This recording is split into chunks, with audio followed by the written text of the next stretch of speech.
Guerre civile en Syrie et au Yémen, tensions diplomatiques entre Iran et Arabie Saoudite, attentats en Irak et au Liban, le Proche-Orient est traversé en profondeur par l'opposition entre les deux grandes branches de l'islam, le chiisme et le sunnisme.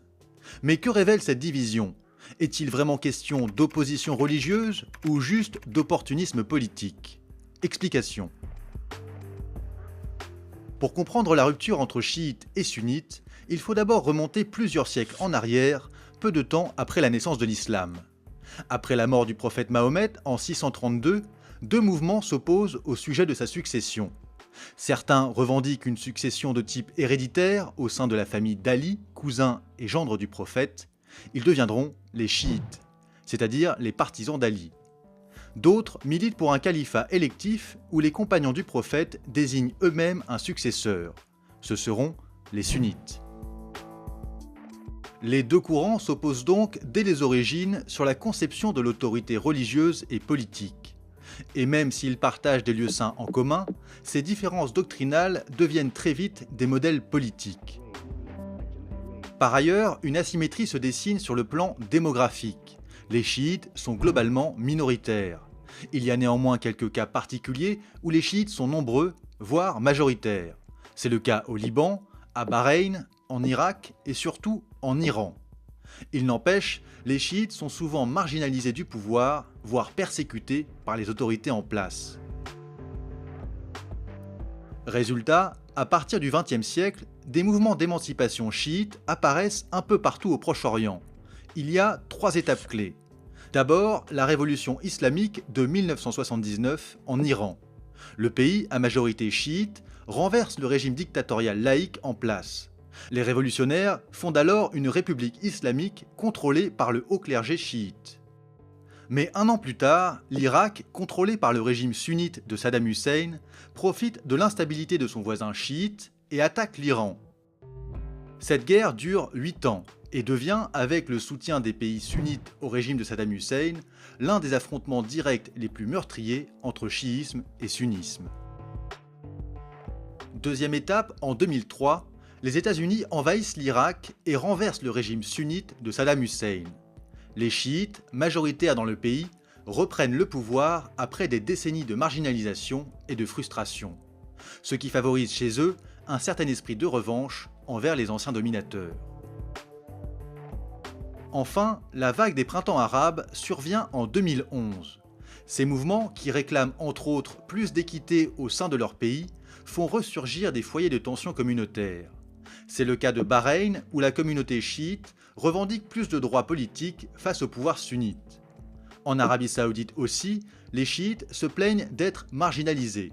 Leur mouvement de contestation est d'autant plus menaçant pour Riyad que cette communauté est installée sur des zones riches en pétrole.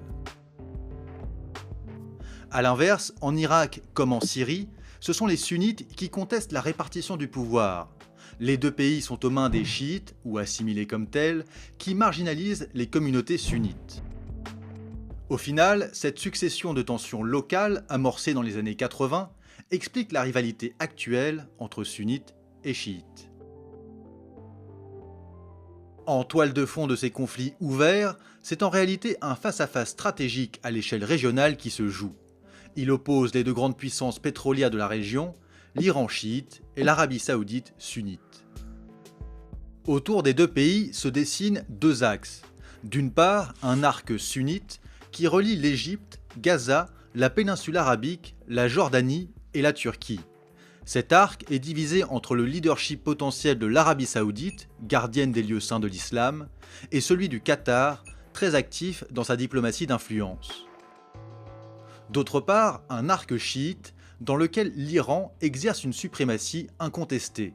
Partant de Téhéran, cet axe passe par Bagdad et Damas, jusqu'au sud du Liban, bastion du parti armé chiite, le Hezbollah.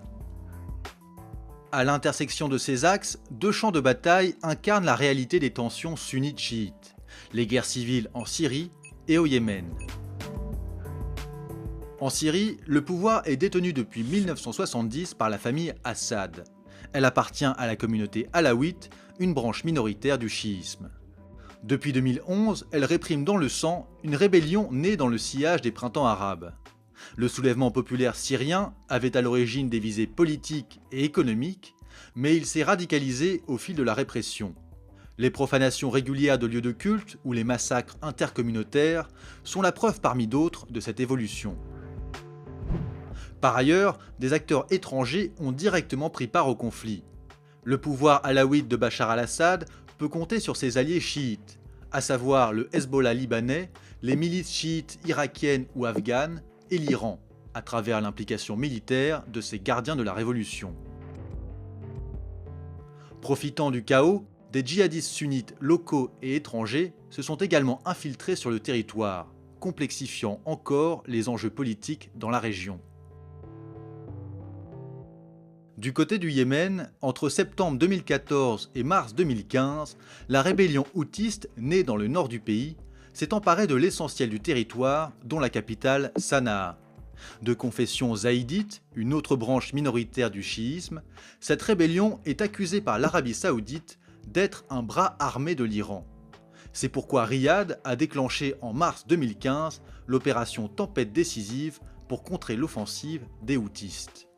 Cette opération est menée par une coalition de 9 pays arabes gouvernés par des régimes sunnites, à savoir l'Arabie saoudite, l'Égypte, la Jordanie, le Soudan, le Qatar, Bahreïn, le Koweït, les Émirats arabes unis et le Maroc. Enfin, ces guerres civiles renforcent les mouvements islamistes radicaux sunnites. En juin 2014, l'organisation État islamique a proclamé un califat à cheval sur l'Irak et la Syrie. Présent également au Yémen et dans le Sinaï, le groupe a développé un discours radicalement anti-chiite et attaque cette communauté. Au Yémen, c'est Al-Qaïda dans la péninsule arabique qui profite de la guerre civile pour renforcer son sanctuaire. Adversaire sur le terrain de l'État islamique, elle se livre aux mêmes exactions et attentats contre les populations chiites. Souvent présenté comme un conflit religieux aussi ancien qu'inéluctable, l'opposition entre chiites et sunnites relève en fait de facteurs très variés selon le lieu où elle s'exprime. Elle est bien souvent le résultat d'une rivalité politique mise en scène et entretenue par les deux géants régionaux, l'Iran et l'Arabie saoudite. Les deux puissances ne s'affrontent pas encore directement, mais les groupes armés locaux leur permettent d'affirmer leur influence sur le Moyen-Orient.